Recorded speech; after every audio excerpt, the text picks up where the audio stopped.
ಇಂಡಿಯಾದಲ್ಲಿ social media ban.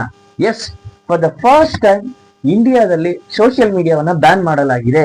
ಎಲ್ಲಿ ಅಂತ ಕೇಳ್ತಿದ್ರಾ? ನಮ್ಮ ಆಂಧ್ರ ಪ್ರದೇಶದಲ್ಲಿ ಮಾತ್ರ ಬ್ಯಾನ್ ಮಾಡಲಾಗಿದೆ. ಇದು ಎಲ್ಲಾರ್ಗೂ ಅಂತ ಕೇಳಿದ್ರೆ ಎಲ್ಲಾರ್ಗೂ ಅಲ್ಲ, ಅಂಡರ್ 16 ಮಾತ್ರ, ಅಂದ್ರೆ 16 ವಯಸ್ಸಿಂದ ಕೆಳಗಡೆ ಇರೋರ್ಗ್ ಮಾತ್ರ ಬ್ಯಾನ್ ಮಾಡಲಾಗಿದೆ. 16 ವಯಸ್ಸಿಂದ ಮೇಲ್ಪಟ್ಟವ್ರಿಗೆ ಏನ್ ತೊಂದರೆ ಇಲ್ಲ, ಯೂಸ್ ಮಾಡ್ಬೋದು. ಸೊ ಏನ್ ಕಾನ್ಸೆಪ್ಟ್ ಗೊತ್ತಾ? ಏನಿಲ್ಲ, ಸಿಂಪಲ್ ಆಗಿ ಅರ್ಥ ಮಾಡೋ ಹಂಗೆ ಹೇಳ್ಬಿಡ್ತೀನಿ. ಅವರು ಚಿಕ್ಕ ವಯಸ್ಸಲ್ಲೇ ಏನಾದ್ರು ಸೆಲೆಬ್ರಿಟಿ ತರ ಟಾಪ್ ಟ್ರೆಂಡಿಂಗ್ ಆಗ್ಬಿಟ್ರೆ ನಾವು ಸೆಲೆಬ್ರಿಟಿ ಅನ್ನೋ ನೆನಪು ಬರಬಾರ್ದು. ಸೊ ಆಡೋ ವಯಸ್ಸಲ್ಲಿ ಆಡ್ಬೇಕು, ಇಷ್ಟೇ ಕಾನ್ಸೆಪ್ಟ್. ಆಡೋ ವಯಸ್ಸಲ್ಲಿ ಆಡ್ಬೇಕು, ಓಡೋ ವಯಸ್ಸಲ್ಲಿ ಓಡಬೇಕು, ಓದೋ ವಯಸ್ಸಲ್ಲಿ ಓದ್ಬೇಕು, ಸೋಷಿಯಲ್ ಮೀಡಿಯಾವನ್ನ ಯೂಸ್ ಮಾಡೋ ವಯಸ್ಸಲ್ಲಿ ಯೂಸ್ ಮಾಡ್ಬೇಕು, ಅಷ್ಟೇ ಕಾನ್ಸೆಪ್ಟ್. ಸೊ ಇದರ ಬಗ್ಗೆ ನಿಮ್ಮ ಅನಿಸಿಕೆಯನ್ನ ಕಮೆಂಟ್ ಅಲ್ಲಿ ಹೇಳಿ. ಇನ್ನೊಂದು ವಿಡಿಯೋದಲ್ಲಿ ನಿಮ್ಮನ್ನ ಮೀಟ್ ಮಾಡ್ತೀನಿ. Thank you. ಹಾಗೆ ನಿಮ್ಮ ಈಶ್ವರ್ನ ಫಾಲೋ ಮಾಡ್ತೀನಿ. Thank you.